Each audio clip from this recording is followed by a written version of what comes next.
Well, I already knew that the hit was gonna come. I really just was trying to figure out what to do. I got 140 years. I can't run. See, some people can run, but when you're gonna have to live here for the rest of your life, you can't. You're gonna have to stand on business because now you're gonna have a reputation. If I run now, it's gonna make it to the next prison. And I'm gonna run again. And I'm gonna run again. And I'm gonna run again. I can't keep running. I ain't never been a runner before. So I'm like, you know what? If I'm gonna have to run, because I can't beat everybody. I'm one guy against gangs. So I'm like, you know what? I made my mind up like, hey, this is what I'm gonna do. Go out here, I'm gonna see what's going on. If I think something gonna happen, I'm gonna stab one guy and then I'll go to the hole. And then when I get out the hole, I'll be at a new prison. But if I see it looks the same way, I'll stab another guy, go to the hole. And that's how I'll spend the rest of my prison bid, stabbing folks going to the hole. Come out, stab you, go right back to the hole.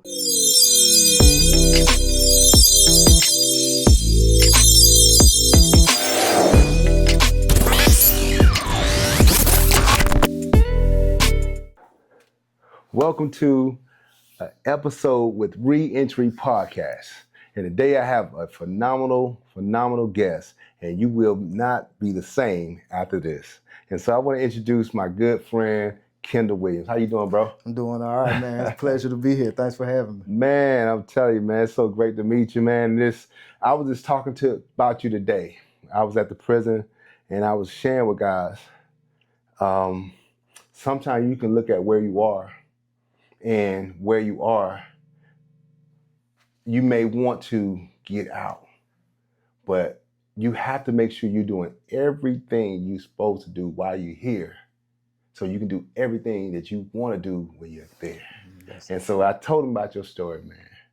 And I want you to introduce yourself to the people, and we're going to talk about it. Man, Kendall Williamson, Executive Director of 1983 Evangelistic Ministries. And what we do is we walk people from instability to stability, you know, just trying to make sure they don't depend on nobody but God and themselves. That's good, man. And so I know this wasn't an overnight journey for you. No. You have a story to tell, but I love the fact, and a little bit more of what I love about your story is because a lot of people would throw money at situations or give a little bit of time, but not willing to devote their all to help someone to get to where their destination is. And so we're going to talk about where you are now, but we want to start off about where you were at one point in time. So let's go back to a very early point in your life when some tragedy kind of hit your life. What made a shift in your life? What was that about? Well, when I was a little bit younger, my mom ended up getting locked up for a little bit. So when she got locked up, it was more so every man for themselves type of situation. I had some other brothers. And so, you know, everybody was trying to find a place to go to and crash at. And at that moment, I had me a little car. So I didn't, you know, I slept in the car, and then, you know, I had little people that I dealt with at the time, partners and stuff, and I would couch surf or whatever I could to have a place to stay and stuff. So that was like the beginning point of really being out in the streets and really not having somebody to, you know, show me the right way and care for me the way I needed to be cared for or talked to. So that was like the beginning steps of really getting over there. Wow. So where were you located and how old were you at the time?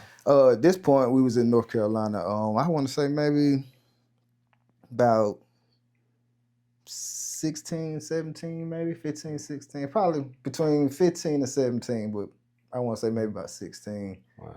And stuff. So yeah, at that point, like I say, it was every man for themselves. So yeah, man, that's tough, man. And so during that time, let's kind of walk through what was that like. You had to fear for yourself. You had to make decisions. You in the moment where now you got to be the man. So at that time, I had my daughter was on the way. So my daughter's mom, you know, she was staying with us at the time. So when my mom got locked up, you know, she was like, you know, I'll stay with you and we'll sleep in the car. But I was like, nah, man, you can't do that. You about to have a baby, XYZ. So she went back home. And so, you know, life is still going. I got a kid on the way. Really don't got no job. I got little temp jobs, little day pay jobs and stuff like that. So was giving up plasma and blood, you know, trying to buy onesies and, you know, really trying to be a good dad. You know, I really was trying, and just how life was hitting me, it wasn't really working like that. And so, you know, end up just getting up with some guys and made some quick money, and I was just like addicted, like, oh, I was able to buy my daughter some things that she needed, and just made me feel good to be able to do that. Okay. And so, that was kind of like the door, like, man, that was easy. I didn't really have to do too much, and I made a good amount of money. I might be able to keep doing this and be able to take care of my kid a little bit better. Yeah, man, that's ironic, man. I always say it like this: the devil will take you farther than you want to go, and keep you longer than you want to be kept. You say, I'm just gonna do this one lick, I'm saying? I'm gonna hit it 1 or 2 times, and for long, you like, man, you way out there, way in the deep. You're in the deep. Yeah. So how did that end up going where into down a path? Kind of walk us through the journey. So again, my mom ended up getting out. So when she got out, we ended up going to Colorado. So we moved to Colorado. I was in going to college. My kid's mom was going to college. And so I got a job at Sonic's. Sonic was paying like $6.25 an hour. So I go to school. I'm trying to work to take care of my baby. So I got a job at Sonic's, but it's $6.25. That ain't nothing. You can't do nothing, bro. $6.25. And so that ain't nothing. It was like $200, and then after taxes, that's really nothing. And so I'm like, man, how am I gonna make a living going to school, trying to take care of my baby, myself and my girlfriend at the time? I was like, no, that ain't gonna cut it. And so I was a gang member at the time. And so we ended up moving to a side of town. I ain't know at the time it was a Crip neighborhood. And so we ended up moving over there. And so I'm walking through there, and I see the spray painting. And I was like, oh, boy. Because I was dressed up in my little whatever I had on. And so I was like, oh, man, And so as I'm walking through there, I meet these 2 guys. And I was planning on shooting the guys, to be honest with you. But they was just, they asked me some questions. We talked, and they was like, where you at? And I was like, I don't care where I'm at. And then they was like, well, you're in the wrong side of town with that. But it happened to be, part of what I was a part of. And so one of the guys I met, I ended up hanging out with him. And then one day I made $10,000. So when I made that $10,000, it was like, dang, it's $6.25 at Sonic's or $10,000 or better messing with my guy right here. And I ain't have to do nothing. And so I was like, all right, babe, I took that $10,000. I took my daughter out, got her ears pierced, and really started just, trying to be a good dad and stuff like that, but I was just heading down the wrong way, and the more I hung out with them people, the deeper and deeper I got in, and just got in over my head after that. Wow. Man, you know what's funny? And a lot of times in life, we are doing it for a good reason, but while we're doing it for a good reason, we get sucked into other side of things. You see this side of the hand, but you don't realize there's another side of your hand as well, right? Mm-hmm. And so let's talk not only about the good side. Yeah, you were taking care of your daughter, but how did it transform you into something different? And so, like you said, you hit it perfectly on the head. We all start off with good intentions. I wanted to take care of my baby. I wanted to be a good dad. We all sometimes always want to be better than our dad. Mm-hmm. Or whoever. So I was like, yeah, I want to do this. I want to do that. I got a little baby girl. Gonna have a father-daughter day every Sunday. So and so I started off with that intention. And then as it went on, I started getting addicted to the money. Then the more money you make, the different caliber of people you start to meet. Mm-hmm. And so, you're making a couple $100, you meet some low-level caliber people. But then they paying you $15,000 or $20,000 for jobs. Now you starting to get up there. Now you meeting people who are running the city per se, and now it's like it's just different. It feel like you got to perform more. Then the more that you go and do all these crazy things for people, the more other people start to hate you and want to kill you. And so what started off from good intentions turned to now I'm out here running around with this gun and trying to sell drugs. And then after a while of carrying the gun, eventually I want to do it work. Mm-hmm. I want to use this thing. And so now you looking for any type of reason to use it. Mm-hmm. And then you use it. Then once you use it and you don't go to jail, because when you use it that first time, you scared. You thinking you're going to prison, but then you don't. And then all that does is make it worse, because now you know how easy it is to do it. It ain't nothing. A flick of a switch. It's no emotion attached to it. So now, because you got away, you feel invincible. So now all you do is keep turning it up a notch, turning it up a notch. And every time you get away, you turn it up a notch. But each notch you turning it up, you're getting closer and closer to your demise, because now you're living a life where you're around a lot of violence and destruction. So in order to cope with certain things, you start taking drugs. And then when you start taking drugs, you taking it in the intent of trying to mask the emotions of some of the things that you're seeing and experiencing. But then it starts to become a habit. And now you become a junkie. Hence, you see all the little kids, they got money, but they junkies, you know? And so, but that comes from seeing things that you weren't supposed to see. And now your brain's trying to figure out how to cope with it. And so you use a drug, and then you become addicted to the drug. And then the drug takes all your thinking, and now you just a walking zombie, just out doing whatever you want to do for money. So it just went from trying to take care of my daughter to connecting with some guys who were a part of some major stuff, to being so deep that it was no way out but to die or go to prison. So prison was really, really saved my life. I know for a fact I was going to be murdered before I went to prison. I know that was coming. Going to prison kept me from being murdered. Wow.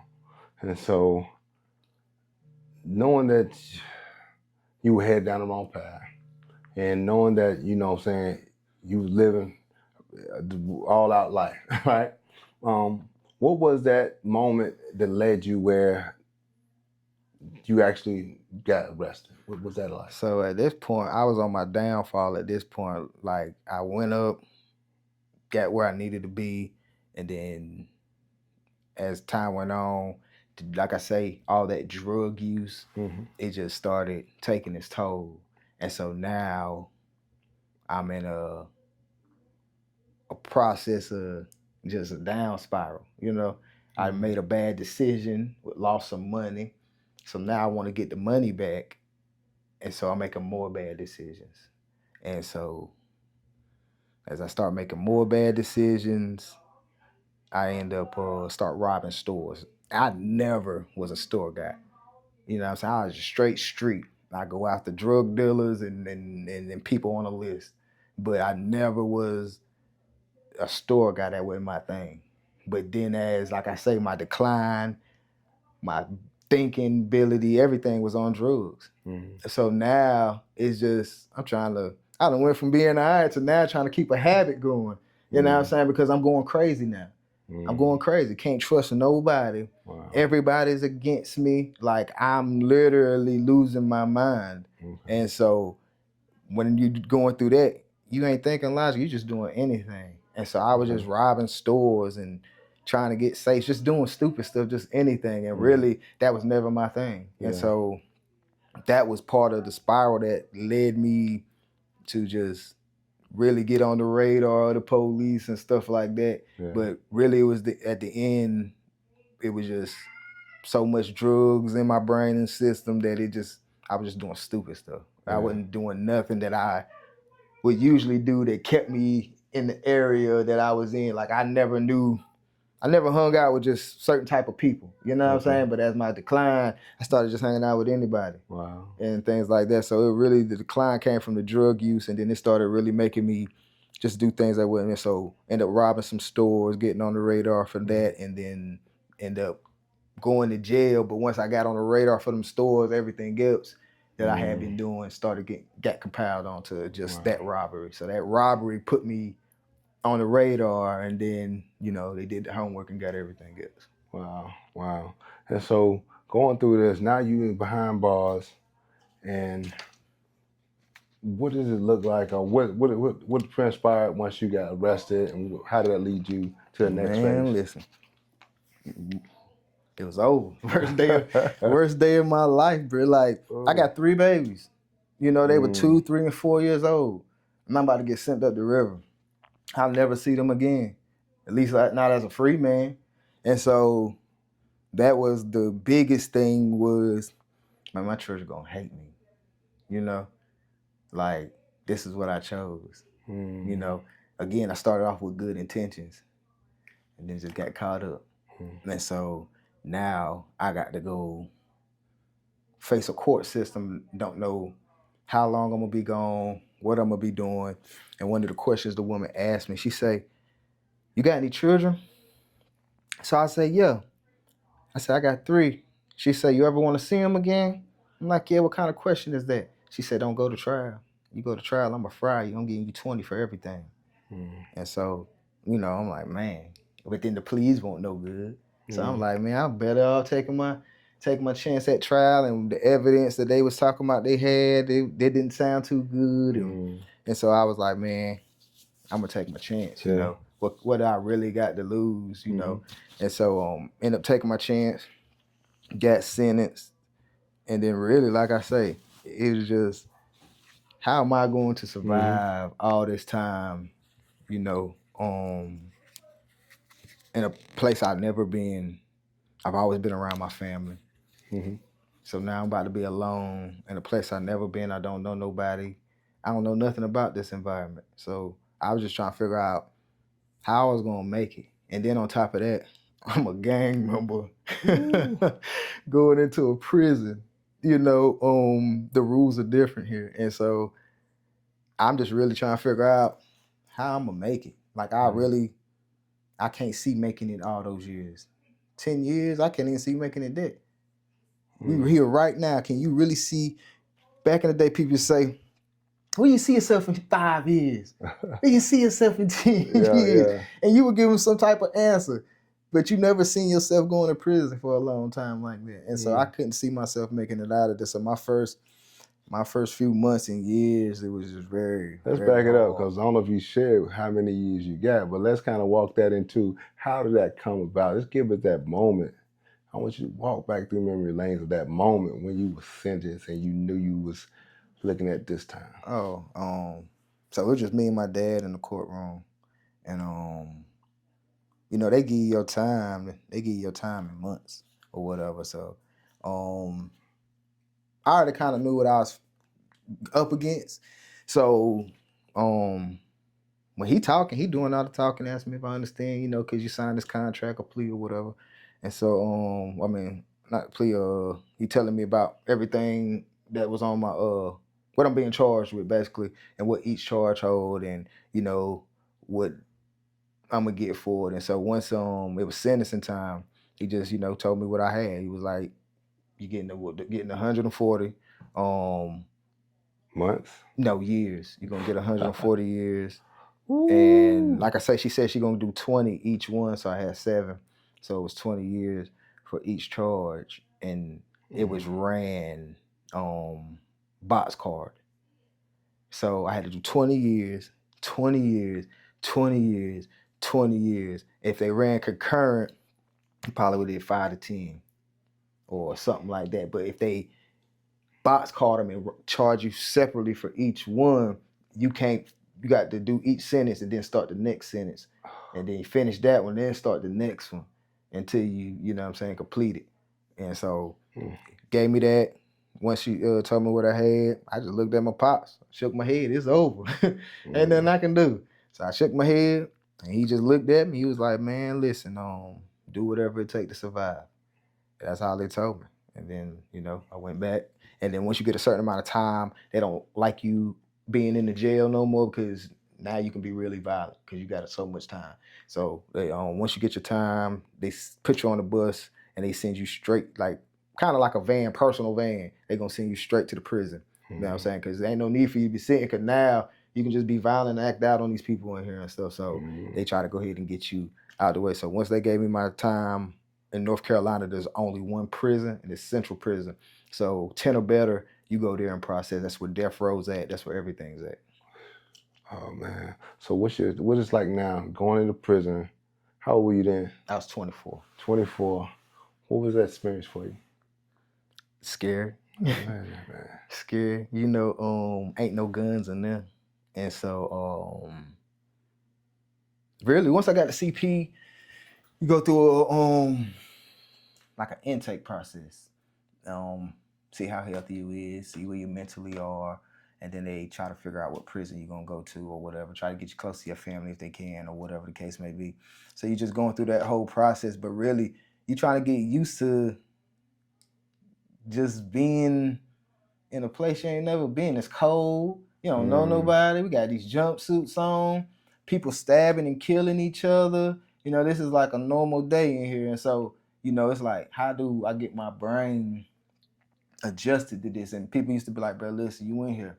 Stop thinking about that world. You're going to get killed.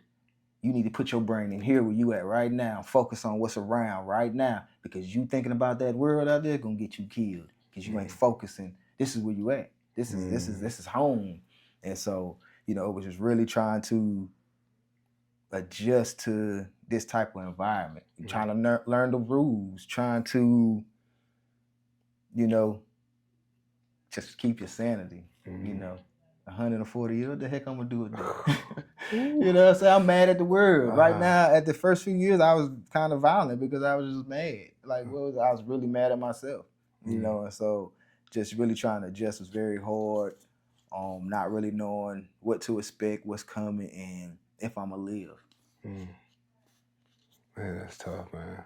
And so as you got into the prison, understand the culture and understand what's going on, did you make some shifts? What was the turn? Oh, well, when I first got there, I was like, man, I was just gang banging. So when I first got there, I got off the bus, you know, met who I needed to meet, told them who I was, and then just really started learning the way. You know, go outside in the morning, and they were just showing me how to just sense trouble, how to move, how to get stuff done. You know, it's a different world, so the rules are different. Like, we run it, you know, and so it was really learning how to maneuver, then being in a gang, the root that had those type of rules. So you got your prison rules and you got your gang rules. And so trying to learn that there's no mercy in here. My first incident, I could fight. I was a great fighter. So I used to think I just put some hands on you and we good. But then I had to learn that it ain't like that. It's, I don't know you, you don't know me. So every time we get into a situation, we fighting for the kill. You know, we're not fighting to win these fights. We're fighting to kill, because I'm thinking you're trying to kill me, and so I'm going to try to kill you. And so now, you know, you got to learn how to not be hard. You got to learn to be heartless. You got to learn that sympathy will get you killed. So you got to lose all that and start transforming yourself to your environment, you know, because people are dying here, and you're in a gang, and your level of dying is pretty high, you know. Riots happen, all type of stuff. And so had to learn how to maneuver in there, how currency works, you know, it's not the same. And so just really that first 2 years just learning, and then just being in a lot of violent encounters. And then one day I ended up going to a guy room, his name was Trey. And he was playing some rap in his room. And I'm like, what you listening to, boy? He was like, gospel rap. I'm like, gospel rap? What's that? He's like, bro, just listen to it. They rapping, bro. So I go in there and I'm listening to it. They rapping. It was all right. So I'm like, okay. He was like, I got a question. I'm like, what's up? He said, why are you in the gang? I say, you know, I've been doing it since the street. It is what it is. You know, I know what I signed on for. So he say, man, go to your room. I want you to pray to God that he get you out the gang. And I'm going to pray for you too, but be serious. And I did. I don't know if he thought I was serious, but I went to my room that night and I prayed to God that he would get me out the gang, but I knew it would be a death sentence. And so I went to my room and I prayed, and that was the first step towards being released from all that stuff.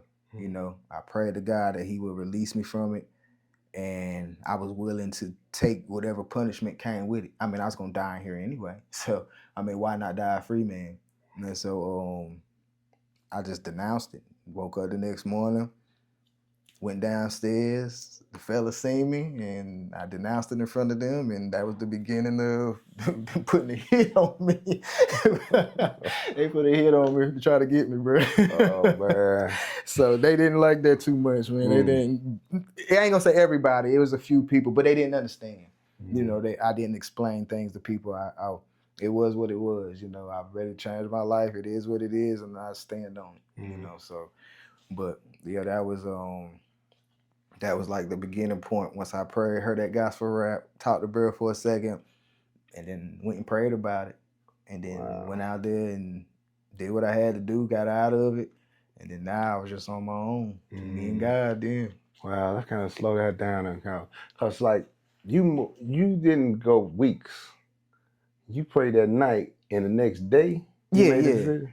I prayed that night. I was serious, like, Lord, listen, Okay. I want to go home. I want to go home. I'm telling people I'm innocent and I ain't do something, or what they saying I did, or whatever the case may be, and I'm in here being violent. How can I tell you I'm innocent and I'm still a violent person? It don't make no sense. And so it really was like, I'm trying to get home, I'm trying to get back in the court, and so I know they're gonna look at my record and all that's gonna be held against me. So if I'm in here doing anything, stabbing people or fighting or doing whatever, that's gonna hurt me when I try to make it back to court, saying that, hey, I'm this type of individual, but we look at your record, you're not that individual. You're violent. So that really hurts you. So the major turning point to make me realize that I didn't care about any of those people and what they thought, that I would never see them again, even when I got out, or if I shipped somewhere else. My daughter's birthday, I called home. She had a little birthday at Chuck E. Cheese. I called home, and I talking to her. She crying. So I'm like, put your mama on the phone. She get on the phone, and I'm like, how'd the party go? She was like, it went good and stuff. I'm like, did she have fun? She was like, well, she stood at the door. And I'm like, she stood at the door? She was like, yeah. She's like, when I went over there, I'm like, what you doing? Go play. She was like, nah, I'm waiting on my daddy. My daddy coming. And so she was like, nah, he ain't gonna make it this time. She was like, nah, my daddy always show up for my birthday. And so she sat there at the door and cried the whole time. Wow. And so that was like my turning point. Like, you know what? Forget these people, bro. Like, my kids are suffering. And so I was just like, man, forget it. I'm willing to go ahead and risk it all. I ain't messing with y'all no more, man. And so, yeah. Man, you know what's ironic, man? Today is my grandbaby birthday. And guess what her dad at? Prison. He in jail. And so, similar, man. He just got locked up about 2 weeks ago. But you know what? Sometimes we have to go through a rock bottom, to realize there's something better for our lives. Oh yeah, most definitely. Got to. You ain't gonna stop something till you done had enough. Yeah. And once you had enough, you'll stop it. Believe me. And so with that, man, now that you made that decision, you stood on it. What was that like for you going forward? Well, I already knew that the hit was gonna come. So I really just was trying to figure out what to do. I got 140 years. I can't run. See, some people can run, but when you're gonna have to live here for the rest of your life, you can't. You're gonna have to stand on business, because now you're gonna have a reputation. If I run now, it's gonna make it to the next prison, and I'm gonna run again, and I'm gonna run again, and I'm gonna run again. I can't keep running. I ain't never been a runner before. So I'm like, you know what? If I'm gonna have to run, because I can't beat everybody. I'm one guy against gangs. So I'm like, you know what? I made my mind up, like, hey, this is what I'm gonna do. I'm gonna go out here, I'm gonna see what's going on. If I think something gonna happen, I'm gonna stab one guy, and then I'll go to the hole. And then when I get out the hole, I'll be at a new prison. But if I see it looks the same way, I'll stab another guy, go to the hole. And that's how I'll spend the rest of my prison bid, stabbing folks, going to the hole. Come out, stab you, go right back to the hole. If that's the way I got to protect myself, I'm willing to do that. But I've never been, you ain't gonna pressure me to be anything or do anything. I don't care who it is. And so once I made my mind up, I'm done with it. So next morning I wake up, send some guy to me I ain't never seen before.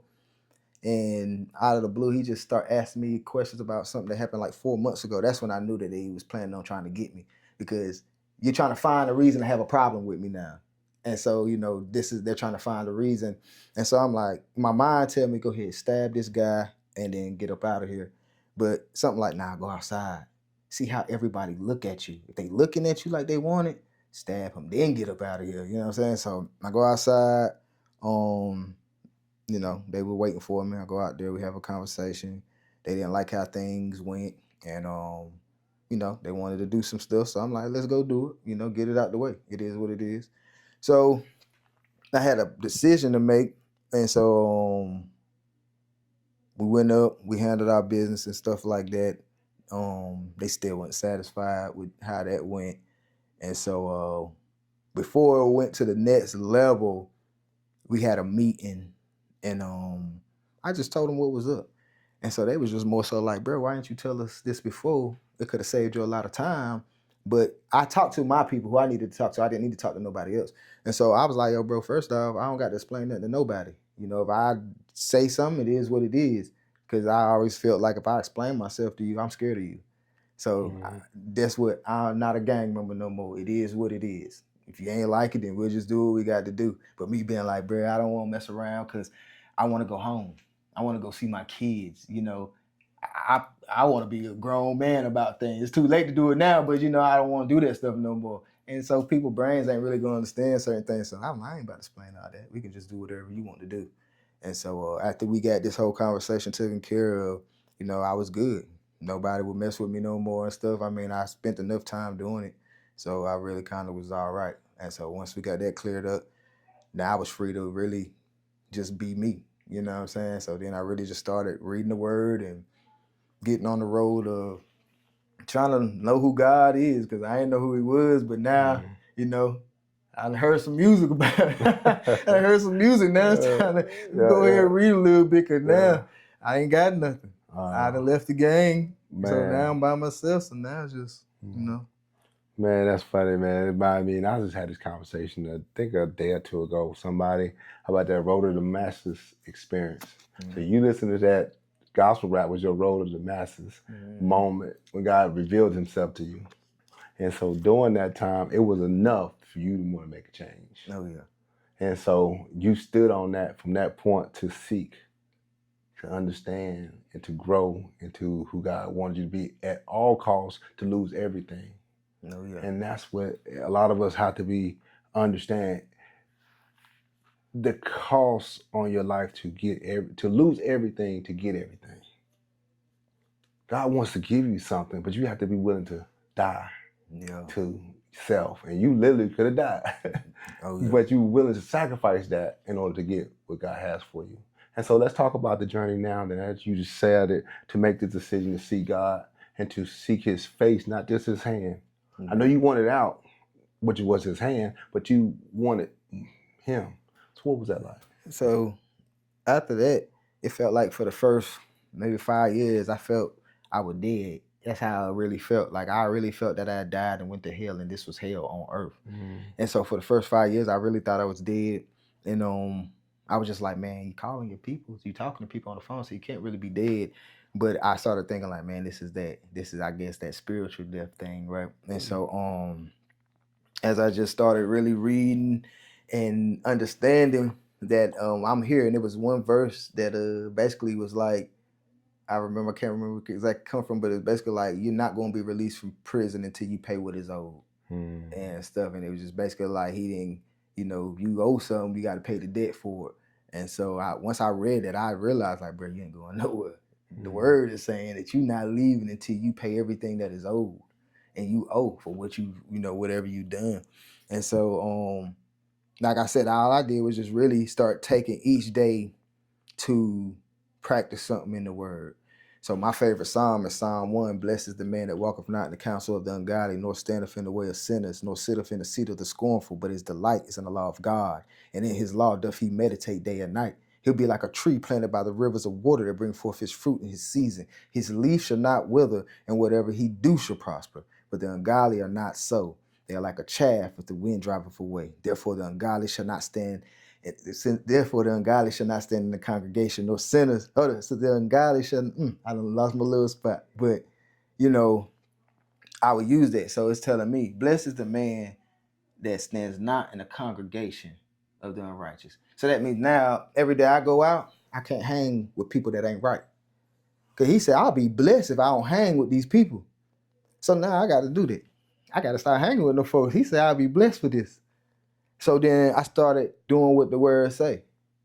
You know, I want to say Psalm 52, one of my favorite ones, where he tell people how he gonna bless them and about sacrifices and stuff. But then the second part, he tell you, who are you to take my words in your mouth, my mouth in your mouth, and you treat it like trash, and he just goes to rebuke people who aren't right and stuff. And so I was thinking that, like, man, I can quote a scripture, but yet I still live a certain way. Who am I to speak his word to somebody else and I treat it like trash?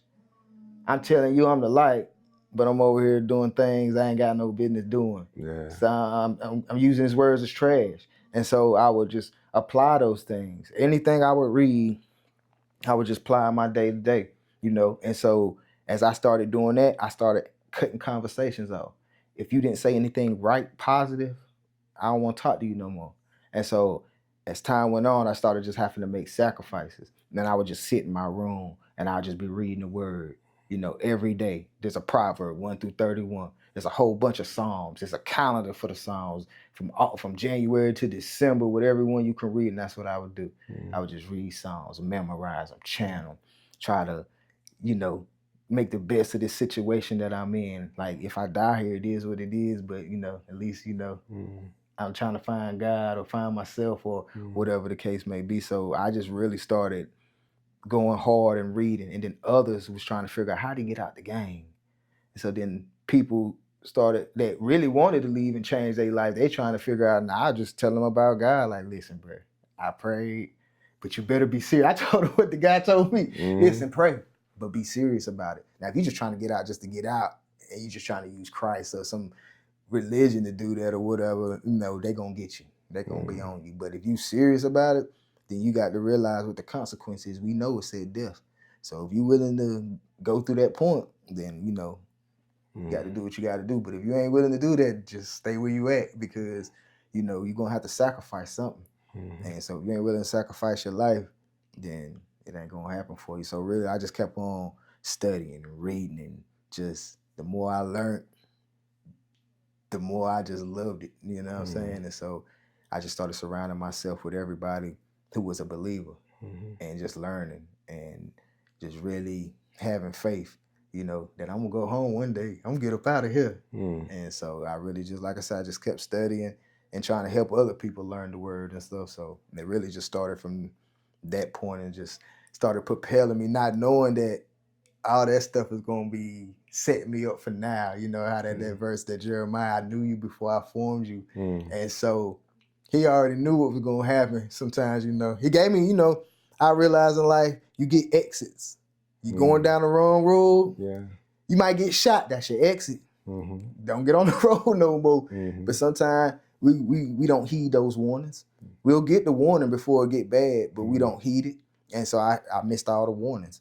And then there was one warning I couldn't miss, and that was the prison warning. So, after that, like I said, I just started really going hard on trying to know who God is. And even if I won't make it out, try to tell my kids about him and stuff. So that was one thing I just make sure to talk to my kids about, though.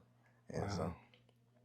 Man, so now that you did these some years, what was the turning point to lead you to where you was able to get out? Just really getting back in court, just filing the right paperwork. I just had, my lawyer wasn't too good, so just ineffective assistant counsel and other little things that had going on. And so got my paperwork sent back to court. They ended up sending me the paperwork back telling me I can come back to court or give me a court date so they can go over some stuff. Went back, checked some stuff out, and seen that kind of just over sentencing me, And so once they seen that, they consolidated a lot of stuff, you know what I'm saying? So it'll be 2 charges, and then they drop. I ain't gonna say they dropped it. They just put a lot of those charges into 2 charges or whatever. So basically, they just consolidated. So it'll be a robbery and a robbery. That's all you'll see. But the paperwork, it'll be consolidated. So 3 charges was consolidated up under this robbery, which gave me 5 years, 5 to 7 years. And then this charge with 4, has 7, so 4, put 3 up under this one, and then 5 years, 7 months. And so they put it together, I just did 5 years, 7 months. But instead, they kept them apart. So that made it 10 to 14 years. Wow. And so they box carded them. So then I had to do 10 to 14 years. If I'm good, I'll do 10. If I'm tripping, I'll do 14. And so I had already had a little bit of time in and stuff. So it wasn't going to be maybe 4 more years, 3 more years. And then I'll be able to get up out that thing. And so I wouldn't trip. Sound better than 140. Man, listen, I'm going to sit down somewhere and stuff. So, but I spent most of my time in school. Okay. So, because I was like, man, listen, if they ever let me out of here again, ain't going to be nothing I don't know how to do. I'm going to go to school the whole time. So I just really went to school for over like 6 years. But my time was just in school. Just learning. So what's some of the trade, where you pick up trades, degrees, or what were you doing? Just trade, schooling. So I ain't so my mom was like good at just everything. Like when I was probably like 15, I was in college, bro. Not even that. You know what I'm saying? Like my mom was a good hustler, a good fraudster. My mom was just excellent at what she did. And so as a little kid, I was already living a life that a lot of kids didn't live already. I was in college and in high school. I was all over the place. You know what I'm saying? My mom was just just good at stealing identity. So I was able to mask who I really was a lot and stuff like that. So, man, I don't know, just talking to you about all this stuff, bro, I just get thanks, bro, about really just how God just swooped in and changed a lot of stuff for me, man, because it could be a whole lot worse, man. Wow. It could be a whole lot worse, man. Yeah. So let's talk about now. You facing, once you got 3 more years after 7 years. So now you did about 10 years. 10 now, years, what are we looking 8 at? months, 25 days. Okay. And stuff. Okay. And so once I did all that, I ended up getting out. If you do anything over like 5 or 10 years, they give you some money when you get out to start your life with. Okay. Yeah, they give you $50. That's crazy, right? You said it like okay, they give you a couple dollars, a couple hundred. Now you get 50 bucks. Yeah, you better hope you somewhere close to the house too, because that 50 gonna go on that bus ride to get home. And so they give you $50 and good luck, you know? And so I came home with a cell phone that my cousin brought me and that $50. And then I just told people, just get me a job, I'll take it from them. I don't want money. I don't want nothing. Just give me a job. I don't want to depend on nobody no more. Get me a job, I'll take it from them. And they got me a job. And so once I got that job, I took it from them. I've been working there ever since. You know what I'm saying? I ain't been without a job. You ain't mind it being 6, 7, 75. Oh no! Listen. Listen. That 670, that 675, that Sonics. Yeah. Oh, I wish I'd have worked for that. Cause when I got to prison, you know how much I made? $2.80 a week, and I worked 40 hours a week. I didn't have to, but you know what I did? I said, you know what? I'm gonna get a job that paid the $2.80. If I'm willing to work for $2.80 and I work a 40-hour work week, when I get home, $1,500, $800, that's $1 million to a guy who worked 40 hours a week and got paid $2.80. Wow, that's crazy. So now when I get out here, I can outwork everybody because guess what? I'm hungry. I've been working for $2.80. Y'all think this little $20, $25, $1,500, that's not good enough for you. You too good for that. You crazy. I'm hungry. Yeah. So I'm able to work circles around people and get back faster because guess what? I don't have that love for the world like you got. I got a break from the world. So I don't have that same love for the world because I know what the world is about now. And so I don't have that same love. So my drive makes me go faster than other people. And then just the vision that God give me, I can see something that other people can't see. Yeah. And so that's how I'm able to move along. But like I said, I got those jobs and I just kept working those jobs, moving. But I ended up moving to Tennessee, became a welder there, and then just in the midst of coming home, it was just a lot of emotions. And so people that you thought loved you, kind of left you for dead a little bit. And so then when you see them again, they love you now. I missed you, boy, I love you. But I was in the same place for over a decade and you would peed on me if I was on fire.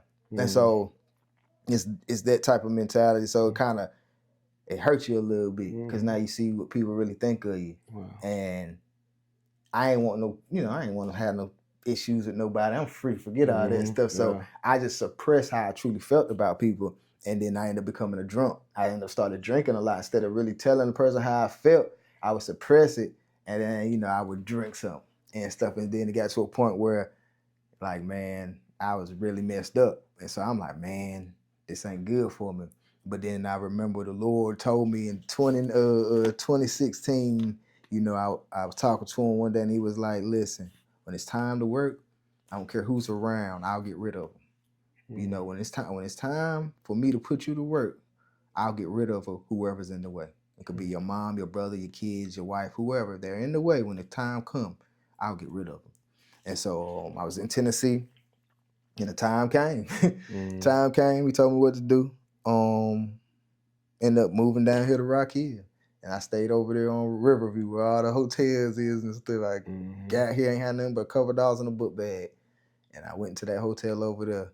And then that was like the beginning. He seen something I ain't see it though, but that was like the beginning of everything that I was about to start doing. Wow, man, that's what's up, man. So I can imagine you just walked away, came to an area. Did you know anybody here? Nope. I ain't got no family here. What led you to know Rock Hill was the place? No, it was just close to so my kids were gonna go back to North Carolina. Okay. And so this is like maybe an hour and a half. So I wanted to be somewhere that I didn't know people, but I wanted to still kind of be close to my children. So I was like, well, hour and a half, that ain't too far. I was gonna either come here or go to Columbia because I was working at Train Technologies doing welding, and they got a train in Columbia. So I really was just gonna transfer my job over to there. And so but I just stopped here for like a little, I guess, little something. You know what I mean? And ended up just staying. I ended up liking it. Staying. Wow, that's awesome, man. Well, once you got here, what was it then for you? Was you did you just kind of settle in, or did you kind of have some tough times when you got here? Like I said, when I got here, I ain't had no job. I just had that little couple dollars. That hotel, boy, that hotel cost a little bit. Yeah. So I just had a couple dollars, man. And so, it's a McDonald's, right? Yeah. Up the street. So once the funds started getting low, I said, all right, it's time to go get a job. So I walked up there and I gave the woman my resume. She was like, baby, I can't hire you. She's like, you cost too much. She said, why you want to work here? I'm like, ma'am, I just moved here and I'm just trying to get on my feet. She was like, all right, but the best I can do is $12. Well, I think she like $12 or $13. She said, that's the best I could pay you, baby. Like, you cost too much and stuff. And so I was like, I'm fine with that. You know what I'm saying? I just need to, you know what I'm saying, get some income coming in. And then as I got that coming in, I can look for something else. And so after that, I think that Sunday came. She was like, yeah, start Monday. Sunday came. No, she told me to start that Friday. So Sunday came, I went to church, and I sat in the back. I love it because this is my testimony, bro. I went to church and I sat in the back and I just listened. I listened to what they said God wants from us, what we're supposed to do, how we're supposed to serve. And I listened to it. And I started trying to apply it. Slowly but surely, I started applying it. It was hard because when you do whatever you want to do, it's easy. But now you got to follow some type of instructions. You got to follow some type of rules and be serious about it. And so it was hard, but I did it, though. I kept following it. I kept listening to it and kept applying it. They say, love your enemies. So everybody that I hated, I had to call and be like, man, I'm sorry. Even though I didn't do nothing. That was the thing, but I ain't do nothing. But some of the things I did, but some of the stuff I didn't do was somebody else's fault. But I was like, man, I ain't messing with them. But I'm listening like, dang, I can't make it into heaven. I got to call all the people before I die. I ain't going to make it. You know what I'm saying? So I was calling people like, listen, man, I apologize, X, Y, Z. And I start, feeling different. And so then just really start applying that word that I was listening to towards my life, and then just started all of a sudden seeing gradual change. It wasn't, like I say, it wasn't easy, but it wasn't impossible. And so I started seeing a gradual change. And then just like once you start getting a taste of it and stuff, it tastes so good, you just like, man, I need some more of it. And so I just started, listening to it, applying. I ended up getting 2 good jobs, and then was working my last job, and then the Lord showed up, told me what to do with what I got going on now, and I just You know, thought I was crazy. Told my wife or whatever. I was at work and I worked on machines and wasn't nobody around. And I heard clear as day, God said, you should feed people. First though, he said, Kendall. I turned around, took my headphones out. I looked, wasn't nobody back there. I said, boy, you tripping. Ain't nobody there. Put my headphones in and he said, you should feed people. So I'm like, why am I thinking about feeding people? I'm like, man, you tripping. I go home, I come back the next night, got my headphones in again. It's clear as day. Somebody say, Kendall. I take my headphones out, I look, ain't nobody there. I'm like, man, you tripping, bro. You ain't been getting enough sleep. Put my headphones in. The second time he say, it's cold outside. It's around November 2023. He say, it's cold outside. You should feed them too. I mean, you should clothe them too. And so I'm like, and my natural response is, I don't know why I'm thinking it, but my natural response was, I don't got no money, God. But okay. And so went home and told my wife, I'm like, babe, I think God said something to me. She was excited. She like, what'd he say? And I'm like, I think he said for me to feed people. But I told him, I don't got no money. And so she was like, it don't matter. If he told you to do it, he gonna provide everything you need. Just do what he said. So I was like, all right. So I just started going out and not intentionally knowing what I was doing because I didn't know what I was going to do. And so I would go out and I DoorDash a little bit. And so when I would go out, the first place it started was over there off of Riverview, and it's a place called Leslie Animal Hospital. And so shout out to Leslie and them, they awesome people. So I went in there, I gave them their food, and it was the first time God came back. And when I was about to leave, I put my hand on the door to push the door open, and God stopped me. He say, turn around and tell them what you do. I turned around, I told them my name and what I was trying to do, and they donated to me. And so I'm like, okay. And they let me set up a box there too to take in donations. So I'm like, okay, you know. And so I went on. And so as time went on, not every place, just certain places, when I would go to leave, as soon as I put my palm on the door, he would say, turn around and tell them what you do. Everybody he told me to tell that to helped me. It wasn't about money. Some things were business sense. You know, do I know about business credit?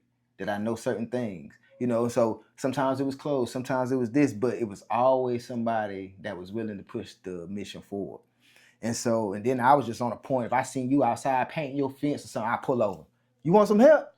People looking at me crazy. I'm like, I don't want nothing. This is just what I do. I help people. They're like, you for real? I'm like, yeah, I'll paint it for you right now. You got like, I was on that type of time. And so, you know, I just was really going out doing what he said do. I ended up accumulating enough food and clothes, and then we gave it out that Thanksgiving. Then I also turned around and got a whole bunch of toys together for the children of Levine Hospital in Charlotte and stuff like that, and also donated toys for them for Christmas. So once that happened, I was like, oh, I'm good now. He told me to do a little something. I can go back to work, you know? And so I thought it was going to be over, but it wasn't. It was far from over. Yeah.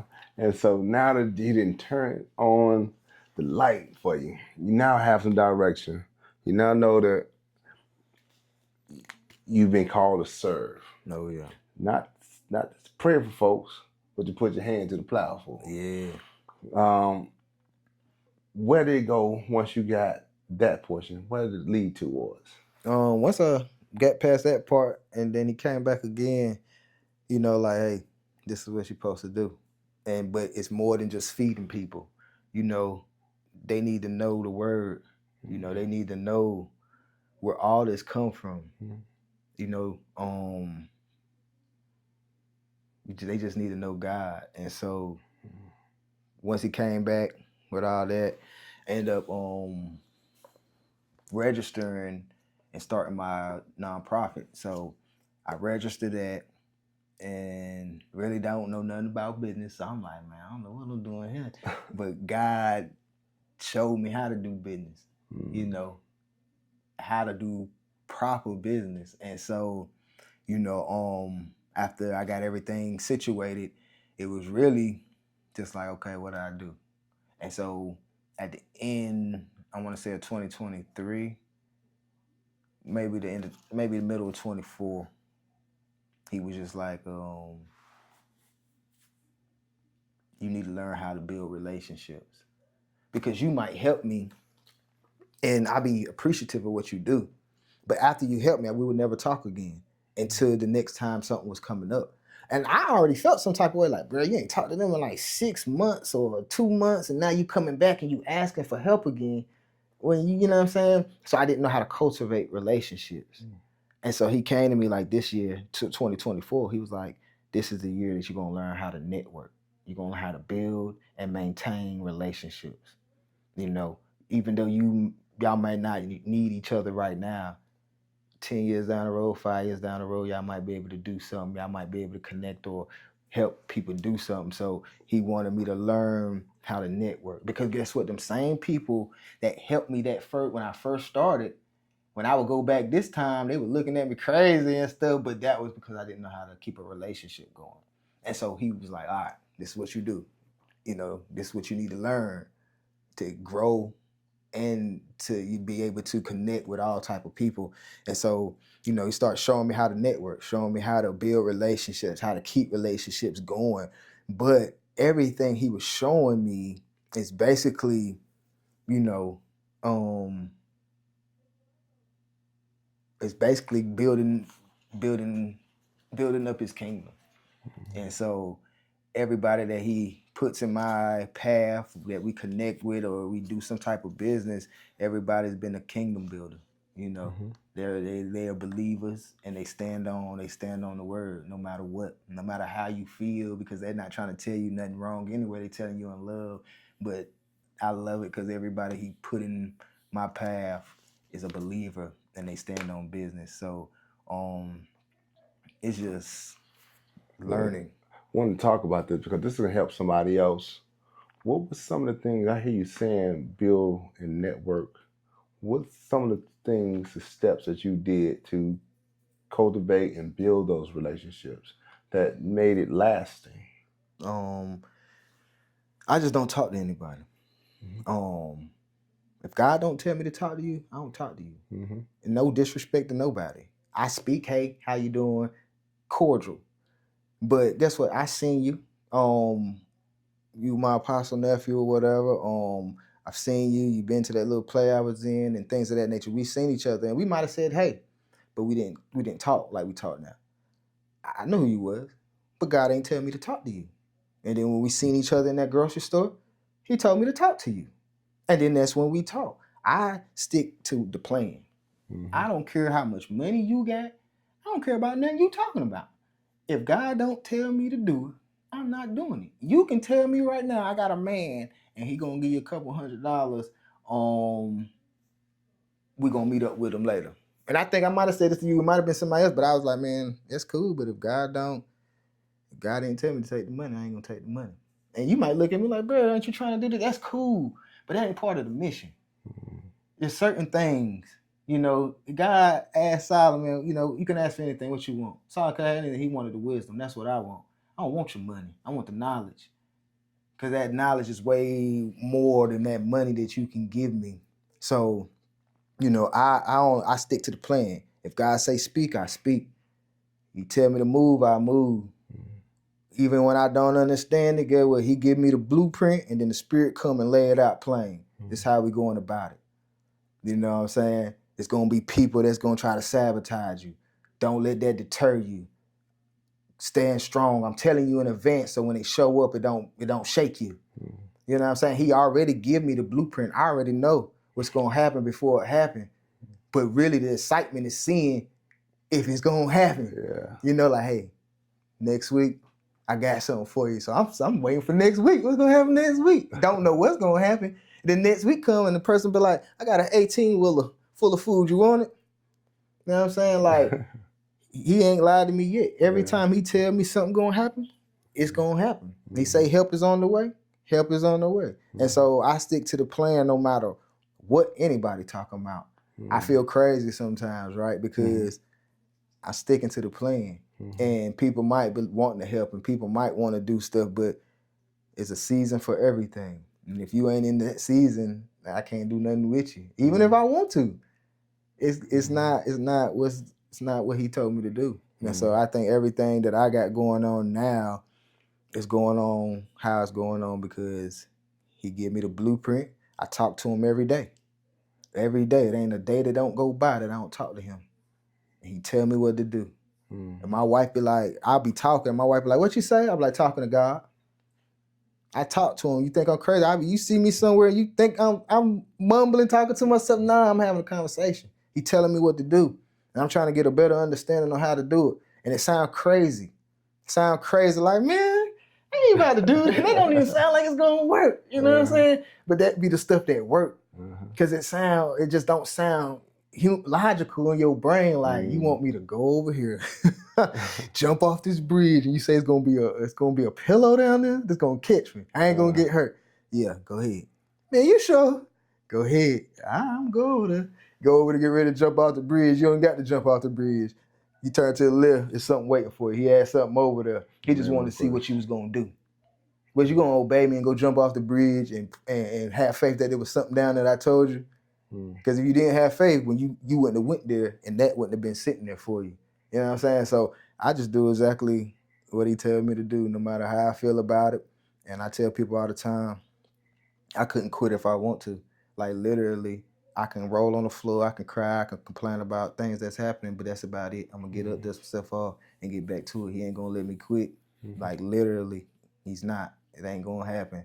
So it's just really doing what he say, following the blueprint, and no matter what happens. Let's talk about some of the things that he have allowed you to, through your ministry, through your company, that you have been able to do to help others in the community. Give me a few times when you've been able to serve and help others. Man, I just love how he do things. You know, I love that he uses me to show other people he real. 9 times out of 10, the people I deal with are non-believers. They don't got no type of faith, no type of hope and nothing. And then I show up and the Lord uses me to build that back up in them. They go on, okay, perfect example, it was a guy. He's about to be homeless. He had a job, worked all his life. He had his own place. Just had one bad mishap and he was about to lose it all. So I meet him maybe a week before, well, maybe 3-4 days before he's gonna have to get out this place. And he has nothing, no job, no place to go. And so he's never been homeless. How do you be homeless? You see them people up under them bridges? That's gonna be you now. Them people that you used to deny, when they say, you got a couple dollars, you like, nah, I ain't got it. Now that's about to be you. All that stuff is about to be you. That's scary. That's depressing. That brings on suicidal thoughts because you don't know how to do that. You don't know how to be one of those people that's out there walking up and down the street. They didn't even know how to be those people. And so that guy didn't have no type of faith. He was on some, man, I hope so. And I'm like, bro, I don't do no hoping. We pray around here. And so, I prayed for him. We met up.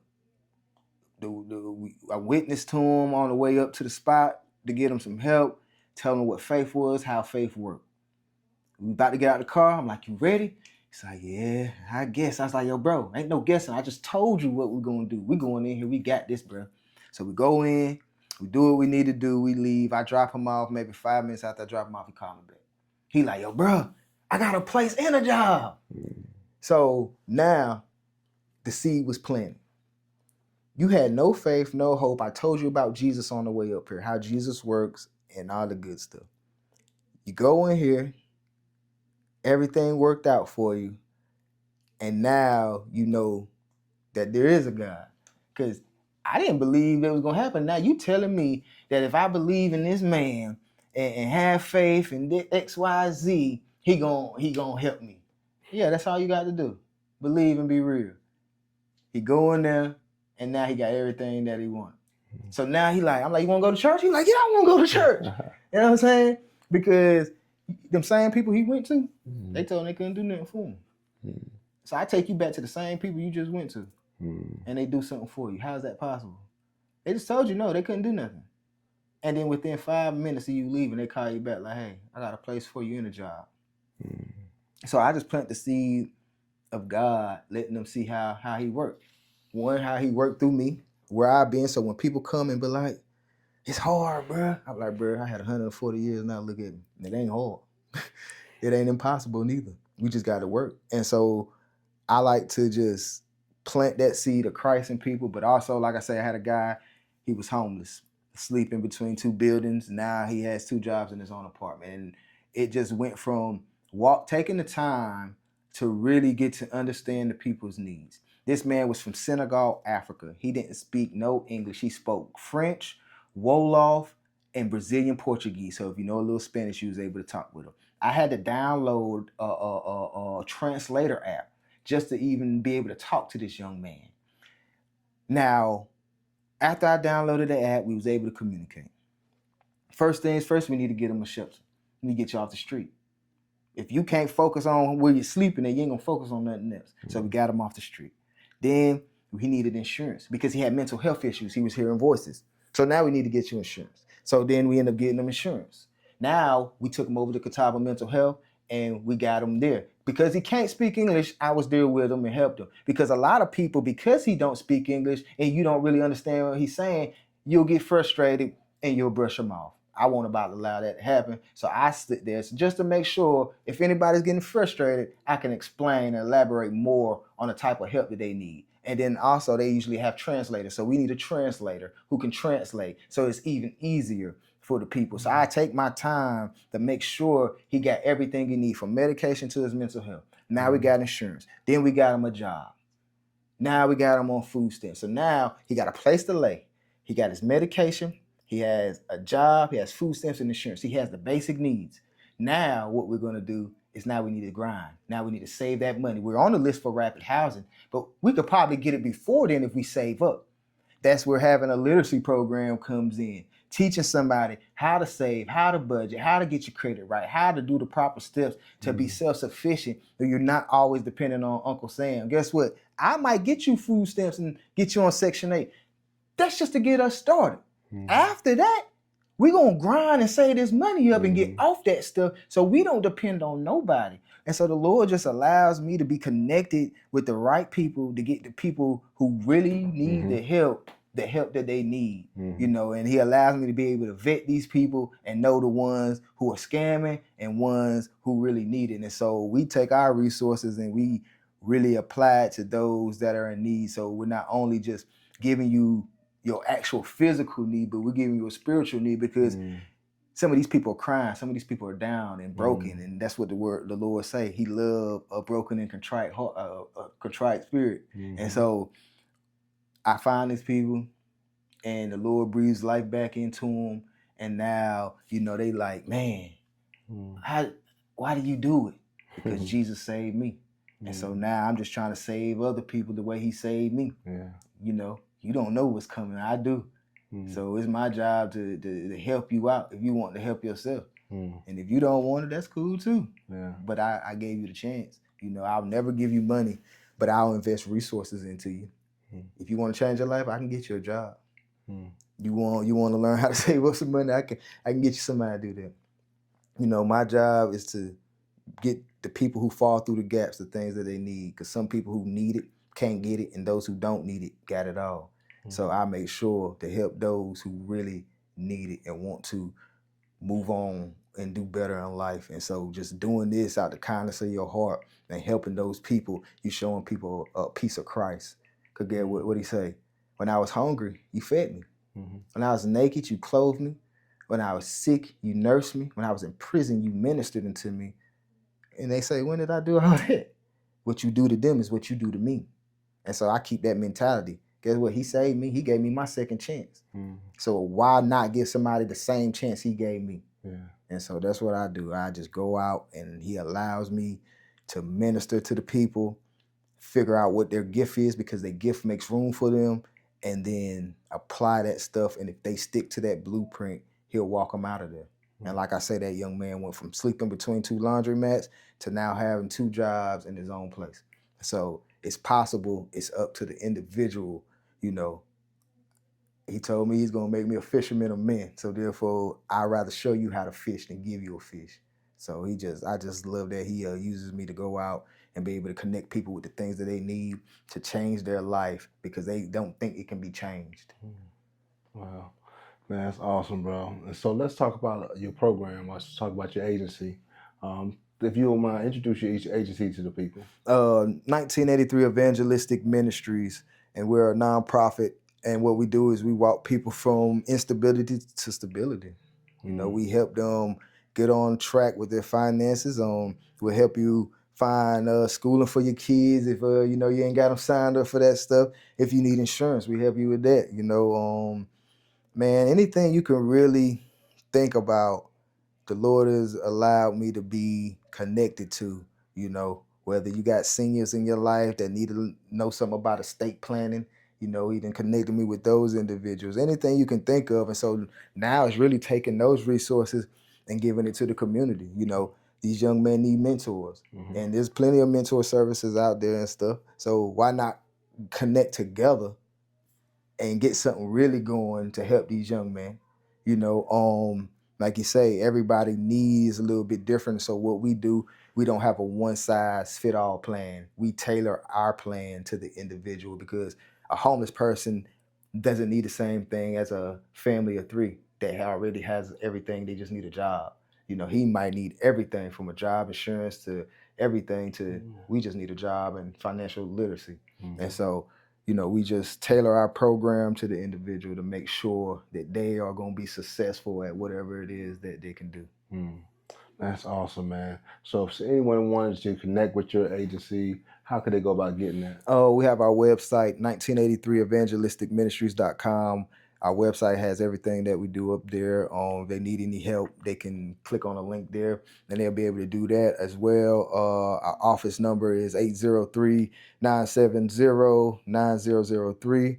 And on Facebook, Kendall_Williamson, and Instagram, Mr. Williamson. But yeah, we just here to serve. We're here to help the community, man, and especially those who truly want to help themselves, you know.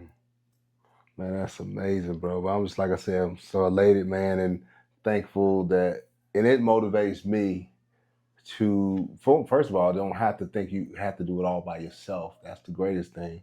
But when you know other people out there serving and giving their all, it motivates me to continue doing what you're doing. Because sometimes you have your good days, your bad days, but at the same time, you know, brothers like yourself out there going the extra mile to help others in spite of, you know, and not everybody's meant to do the same thing, but all of us are meant to do something.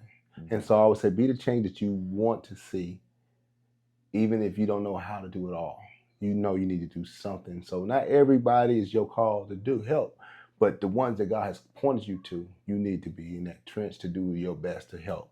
And so I applaud and definitely am motivated and just seeing how you're moving to continue this journey. And so even right now, you have an upcoming event next Friday. Yeah. And I'm looking forward to being a part of that, man.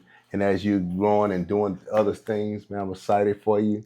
And if anything, what's something that you can share to the people that keeps you going, that can encourage them to keep in the fight and keep on moving forward in the thing that they have been called to?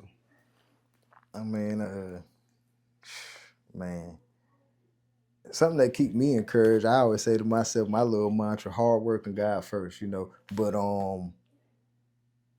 man, I always think, you know, I always been quiet, I've been humble, and there's a lot of people who are like that.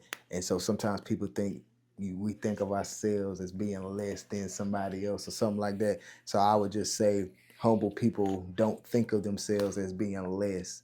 We just think of ourselves less. Yeah, man. And that's awesome, man.